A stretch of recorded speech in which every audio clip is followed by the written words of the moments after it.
The funny thing about R&B is, you don't just remember it, you feel where you were when it hit.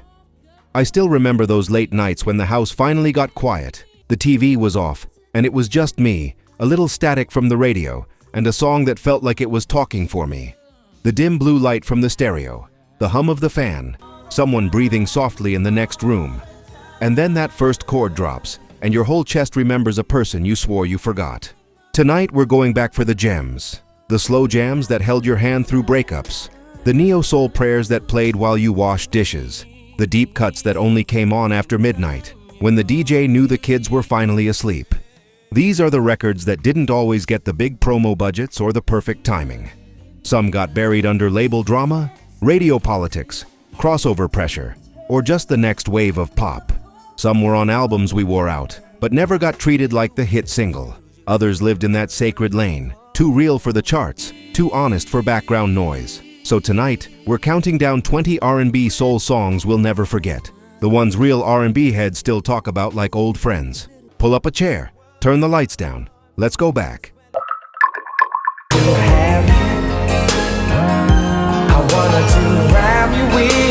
I remember the first time this came on at a basement party. The room had been wall-to-wall energy, New Jack swing joints making everybody jump. Then that opening synth washes in, and suddenly people are pairing off. Lights feel lower, and somebody's aunt is in the corner humming every word like a testimony.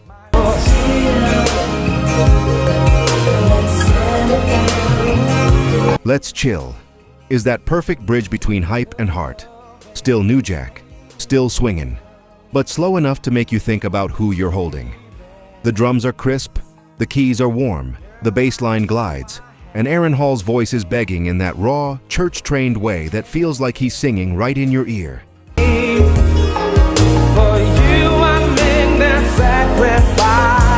It dropped in the early 90s when Guy was redefining R&B for the swing era. A crew that could make you dance and still hand you a slow jam that felt like Sunday morning after Saturday night. Just me and you, Fun fact, this wasn't even the first song most people think of when they hear Guy. Groove Me and Teddy's Jam get a lot of the shine.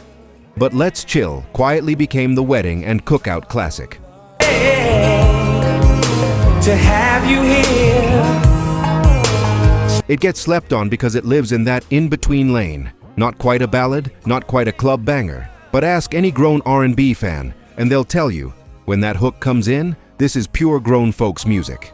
If this song just hits you in that quiet place, don't let this moment be a one-time thing. Subscribe to Demo. We're building a home for real R&B and soul. The kind that heals, the kind that tells the truth. Hit subscribe and come back whenever you need a song that understands you. It's our anniversary. This one feels like slow dancing in somebody's parents' living room.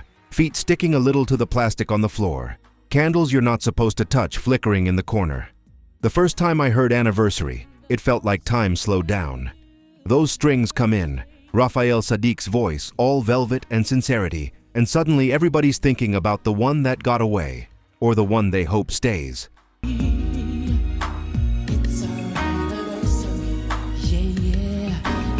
Musically, it's lush, real instrumentation, strings that sound like they were cut from an old soul record, drums sitting way back in the pocket, and harmonies that wrap around you like a suit 2 sizes too expensive. It's romance, but grown-up romance. Years, arguments, making up, and still choosing each other.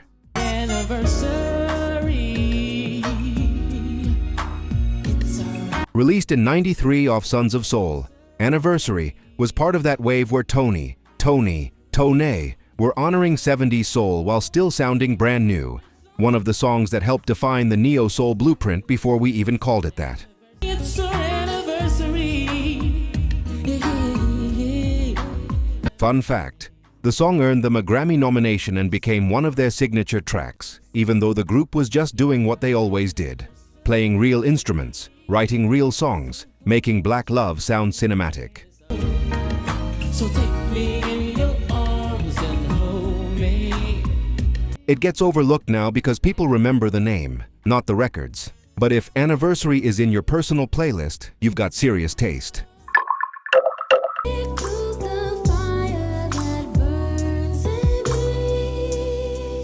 Rain didn't just play in the room.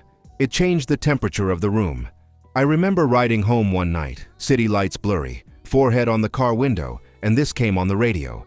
That opening guitar lick and those stacked harmonies made the whole world feel like slow motion.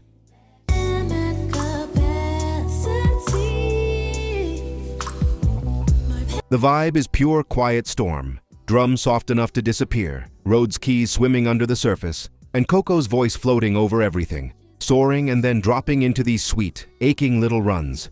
It's sensual without trying too hard, emotional without begging.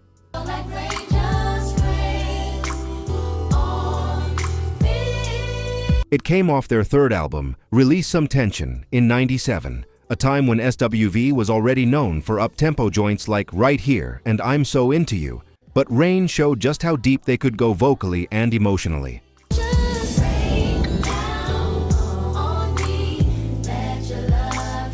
Fun fact, despite being one of their most beloved songs among fans, it never became the massive pop crossover some of their earlier work did. It lived mostly on R&B radio and late-night video shows.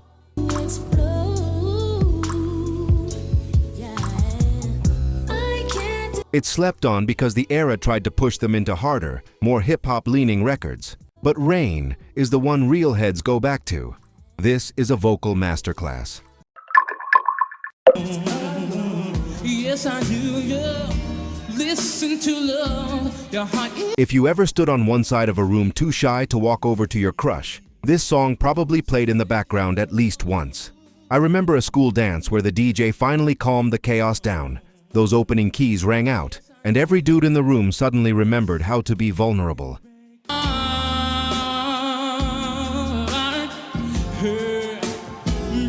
The groove is live band perfection. That snap on the snare, the delicate keys, the bass moving like a conversation, and Stokely's voice doing acrobatics without ever losing the emotion. It's a mid-tempo slow jam, the kind you can either two-step to or just sit and stare at your phone to.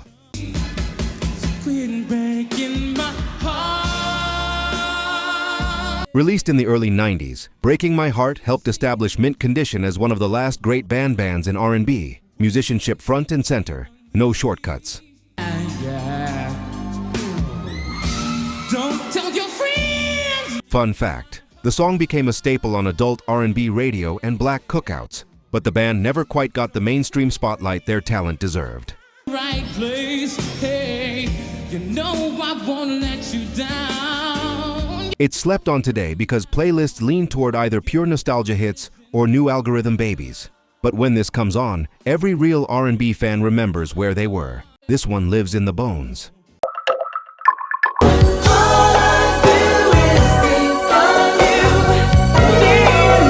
I can still see the tape with somebody's handwriting on the label, passed from cousin to cousin. When Troop's version of this song came on, it felt like Puppy Love got upgraded to cinema.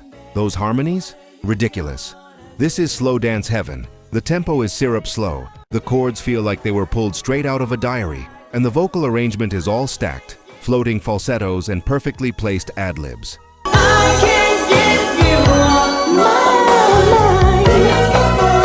It's innocent and dramatic at the same time. Teenage yearning with grown man harmony work. Originally a Jackson 5 song from the 70s, Troop recut it for their 1989 album Attitude, turning it into a new Jack slow jam classic. Their version hit #1 on the R&B chart in 1990 and became the That's Our Song record for a whole generation. I think the world of you. Fun fact, decades later, Troop's rendition got sampled by Doja Cat on Agora Hills, proving the melody still hits new ears.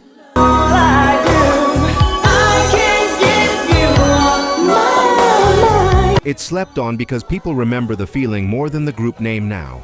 But if the first note of this track still makes you close your eyes, trust me, you're stamped as a real R&B head.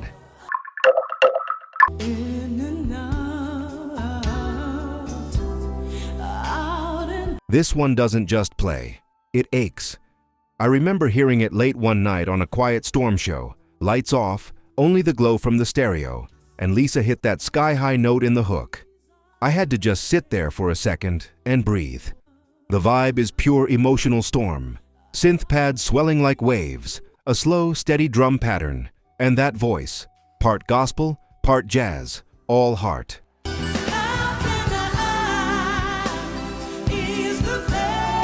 She starts almost conversational, then builds into this desperate, soaring cry that feels like finally telling the truth after pretending you're fine for too long.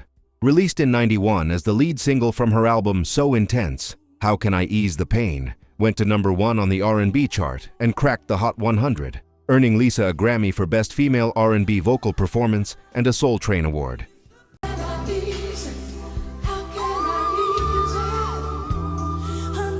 Fun fact, the song later got sampled by 3 6 Mafia for Late Night Tip, proving that even the hardest rappers heard the pain in that record and wanted to live inside it for a while.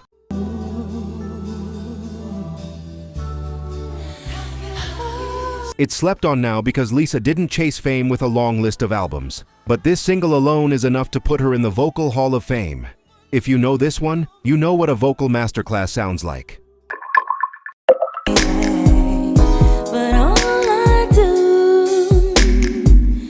Soon as I Get Home sounds like 3 a.m. when you're still up waiting on somebody to call.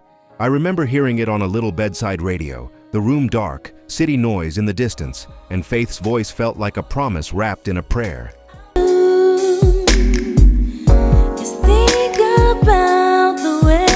It's a hip-hop soul ballad, but soft around the edges. Subtle drums, warm keys, gentle bass, and Faith's tone sitting right in that sweet spot between church and street. The lyrics feel like late-night voicemails, reassuring somebody you love that you're coming back, even if life is pulling you 1,000 different ways.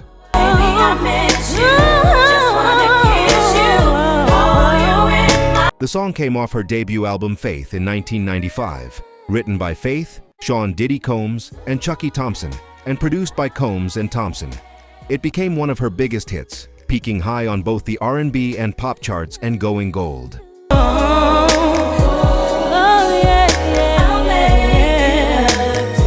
Fun fact, Chucky Thompson said the track basically came together in one burst of inspiration. Faith left the melody and lyrics on his answering machine, and what you hear is almost exactly what she recorded in that moment. All the time, It gets overlooked now when people talk about 90s R&B ballads, but for the ones who were there, this is one of the definitive Quiet Storm records. Real R&B heads never forgot it. be alone, but when you love someone, There are breakup songs where someone is angry, and then there's Where I Wanna Be, the song where someone is honest enough to admit, I love you, but I'm not ready. The first time I heard it, I remember sitting on the edge of the bed, just listening to every word like it was a confession somebody left on my answering machine. I wanna be where I wanna be. The production is stripped and warm, acoustic guitar up front, simple drums, bass tucked underneath, leaving space for Donell's storytelling. His voice has that weary honesty, not trying to impress, just telling the truth, verse by verse. Could you let this be? I just need time to see where I wanna be. Released in 1999 as the title track of his second album, this record became one of his signature songs, a staple of late-night radio and I Need to Think This Through playlists. Where I wanna be. Fun fact, it wasn't the typical, I'll do anything to keep you, ballad labels love to push. It was more complicated, more grown, and that's exactly why it stuck with people. I just need time to see where I wanna be. It gets slept on in mainstream conversations because Donell never chased superstardom. But in barbershops, backyards, and real R&B circles, this one is quoted like scripture. If you know all the words, you've definitely been through something. The girls that didn't last. I know what's on your mind. Think I'm doing. Some songs feel like a late-night drive with the windows cracked just enough to let the city in. They Don't Know was that record. I remember hearing it in a cousin's car, streetlights flickering across the dashboard, and that guitar loop felt like it could go on forever. Proud. Do you think of me? Or what the jealous folks are claiming? The vibe is silky but grounded, A hypnotic guitar line, tight drums, bass staying in the pocket, and Jon B's vocals laid back but full of feeling. He's not over-singing, he's reassuring, almost whispering. They don't know about us.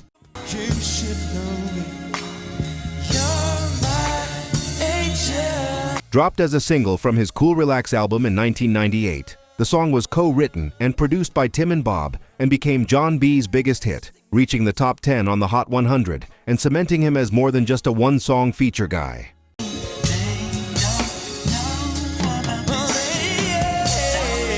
Fun fact, the radio and remix versions sample elements from the notorious B.I.G., which low-key tied the song into that bad boy era without ever losing its romantic core.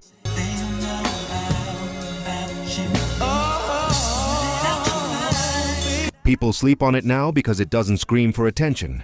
It just vibes.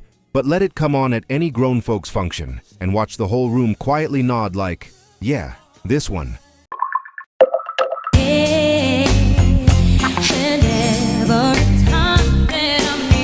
I remember this as that song that made everybody crush a little harder. It felt like the soundtrack to writing someone's name in the margins of your notebook. The first time those chords hit and Tamia's voice glides in, you know exactly what kind of love she's talking about. Warm, soft, almost shy but confident.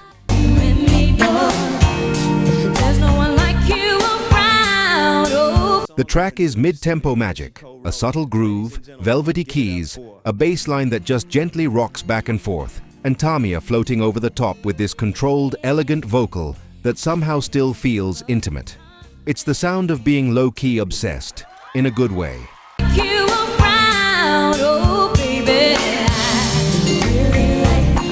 So Into You came from her self-titled debut album in 1998. Written by Tamia with production duo Tim and Bob, and built around a sample from the Commodore's Say Yeah, giving it that subtle 70s glow under a 90s polish.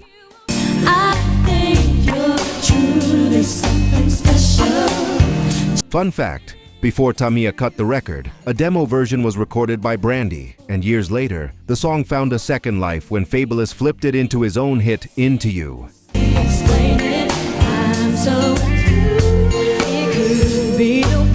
It might not always top best of lists, but in real life, this is one of those if you know records. Definitely a quiet classic.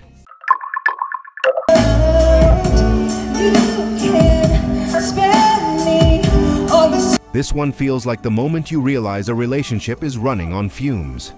I remember hearing it on a Sunday afternoon video countdown, the visuals of a car and rain, but it was really about emotional distance. That hook, 5 miles to empty, hit way harder than any gas gauge.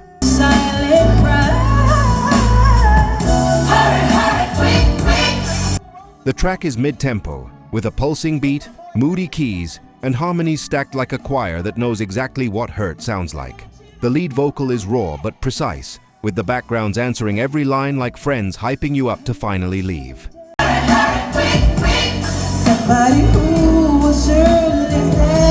Released in 1997 from their second album Still Climbing on MJJ Music, the song climbed into the top 40 on the Hot 100 and hit the top 10 on the R&B charts, even making noise overseas.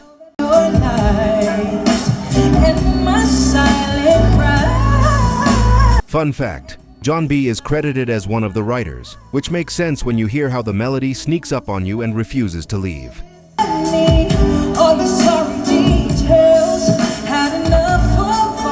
It's slept on because Brownstone's earlier hit, If You Love Me, tends to hog all the nostalgia. But if 5 Miles to Empty still makes your chest tighten a little, you're tuned into the deeper chapters of 90s R&B.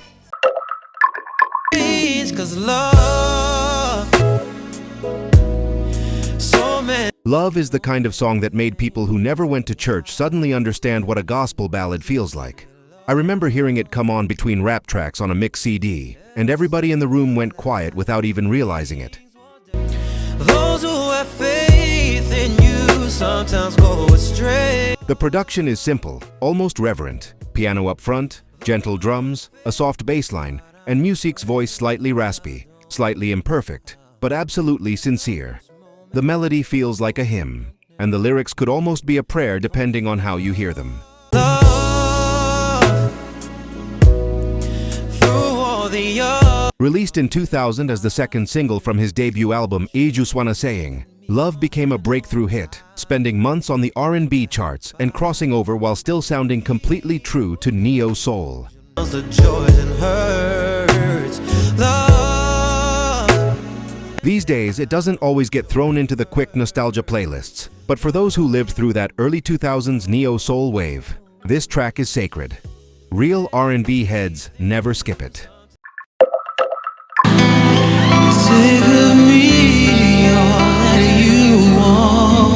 This song feels like candlelight flickering on a bedroom wall.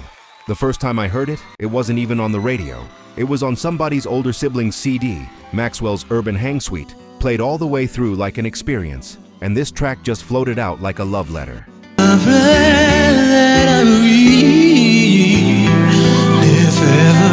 It's stripped down but rich, acoustic guitar front and center, restrained percussion, and Maxwell's falsetto sounding impossibly fragile and strong at the same time. He sings like he's making a promise he actually intends to keep.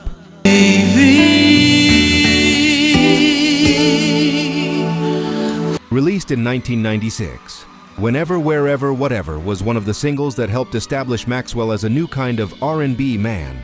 Less macho, more vulnerable, deeply musical, drawing from jazz and classic soul.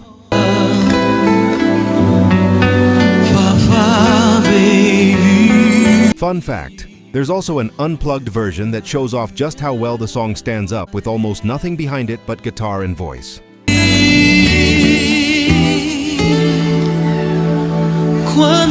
It's slept on because people usually run to This Woman's Work or Ascension when they think Maxwell.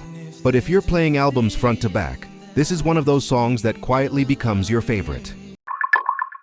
Lost and confused, empty, scared, used and abused. This record sounds like finally exhaling after a long, ugly cry. I remember hearing it in the car with older relatives. They turned it up like the song knew their whole story. When Angie sings, "My sunshine has come," you believe her.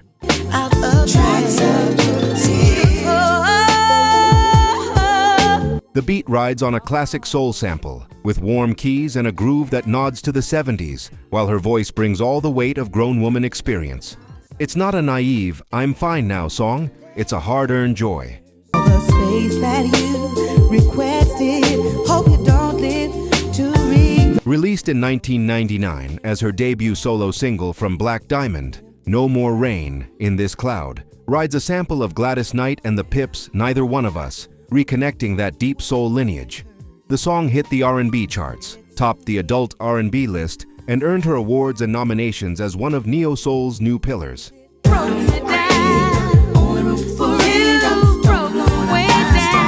Fun fact, Angie said the song was inspired in part by the birth of her son with D'Angelo, pulling her out of a dark place and into a new season.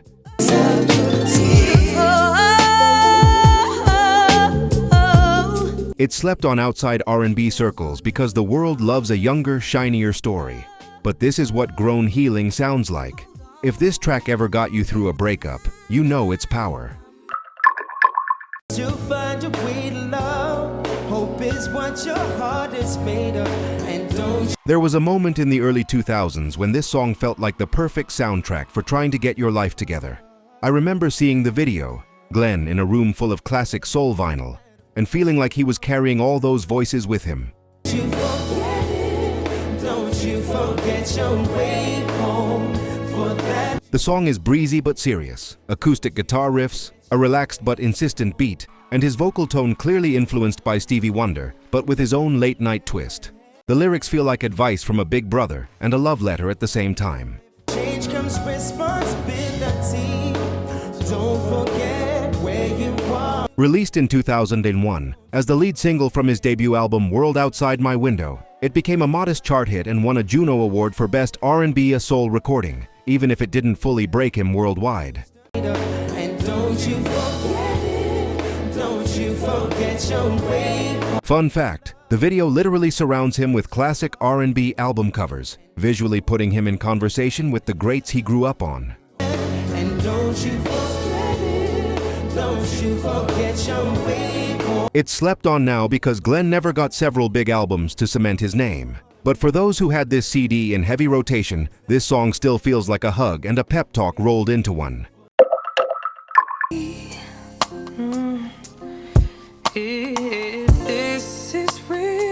Say Yes is the sound of a room getting quieter without anyone saying a word. I remember hearing it in a dim lounge, candles on the tables, conversations low, and when that first verse started, people unconsciously leaned in.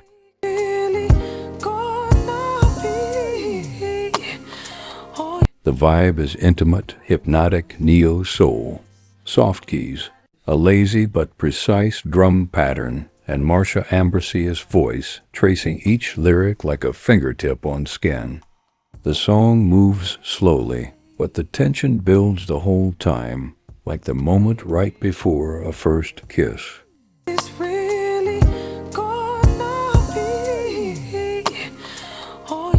Released in the early 2000s from their debut album Floetry, Say Yes became Floetry's only top 40 hit in the US, even though the whole album was a masterclass in spoken word meets soul.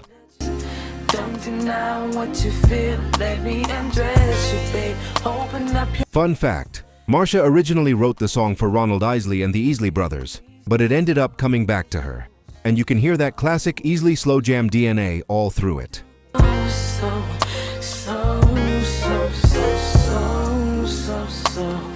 It's slept on by casual listeners because it doesn't scream from speakers, it whispers. But in R&B circles, this is one of the sexiest, most respectful slow jams ever recorded.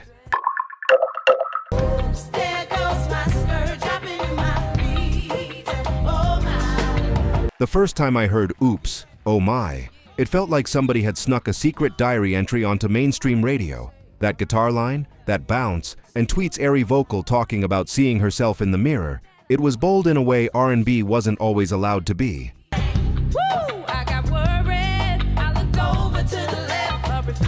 Produced by Timbaland, the track rides a minimal percussive groove with a hypnotic loop and Missy Elliott floating in and out like the friend hyping you up. The rhythm is part R&B, part futuristic bounce, all attitude.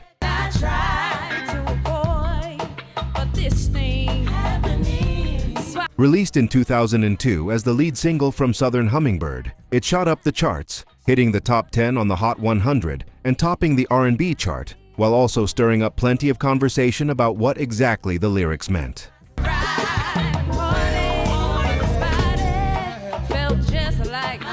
Fun fact, Tweet later explained that, beneath all the speculation, the song was really about self-love and learning to accept your own body, inspired by an Oprah episode about looking at yourself in the mirror.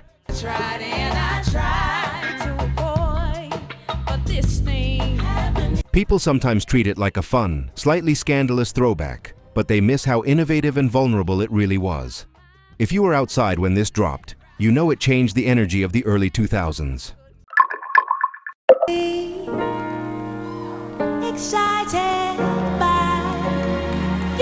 This is the kind of song that makes singers nervous. I remember the first time I saw the live performance. Jill on stage, eyes closed, barefoot, church and jazz and theater all living in her voice, and the room just froze. Think about invite me, you ignite me. The track is a slow, swirling waltz built on piano, strings, and a rhythm that feels more like a heartbeat than a drum pattern.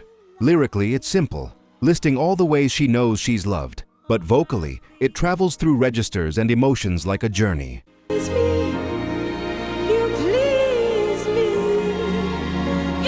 Originally on her debut album, Who Is Jill Scott? Words and Sounds Volume 1, He Loves Me, later got a push as a single around 2001, supported by a live version that BET and VH1 ran heavy. It even scored a Grammy nomination for Best Female R&B Vocal Performance.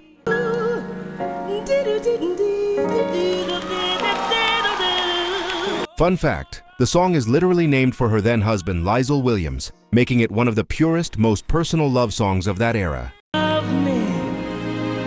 You like me. It's slept on in casual playlists because it's not a straightforward radio single. It's more like a piece of art. But ask any vocalist, and they'll tell you, if you can cover this song well, you can sing.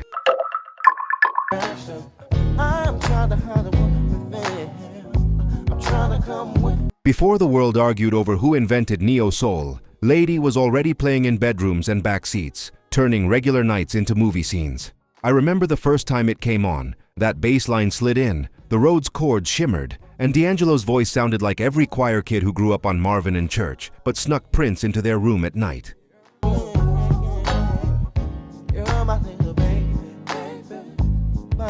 The groove is pure honey. Live bass, warm keys, soft drums, and a vocal that's playful, sexy, and reverent all at once. It's not trying too hard, it's just confident.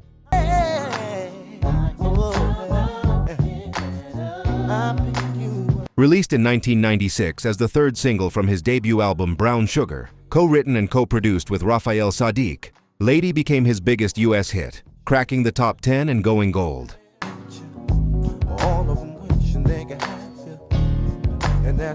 Fun fact, the remix with AZ and DJ Premier gave it a whole other life, bringing hip-hop heads deeper into D'Angelo's world and proving how flexible that groove was.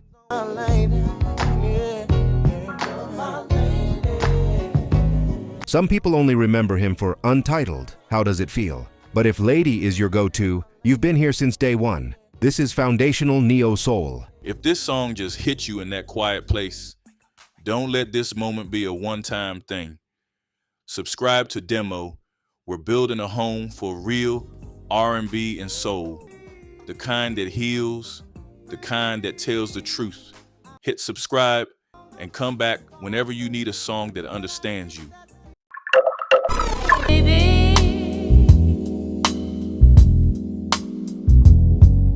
This song feels like sitting in a small apartment at 2 a.m., the TV on mute, incense smoke curling toward a cracked window, and a whole life you didn't ask for sitting heavy on your chest. I remember the first time I heard it. It didn't sound like a single. It sounded like a scene from someone's real life. I know you got to get your hustle.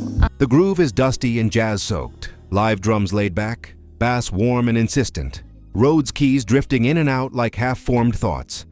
Erykah's voice is calm, almost conversational, as she tells the story of a woman wrestling with love, loyalty, and the consequences of the game her man is in. Possibly illegal, definitely dangerous.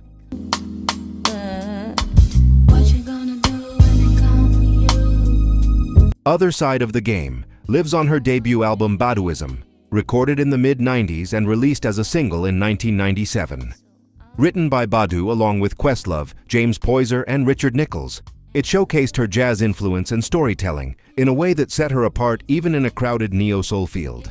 Situation. See, brother got this Fun fact, the video plays almost like a short film.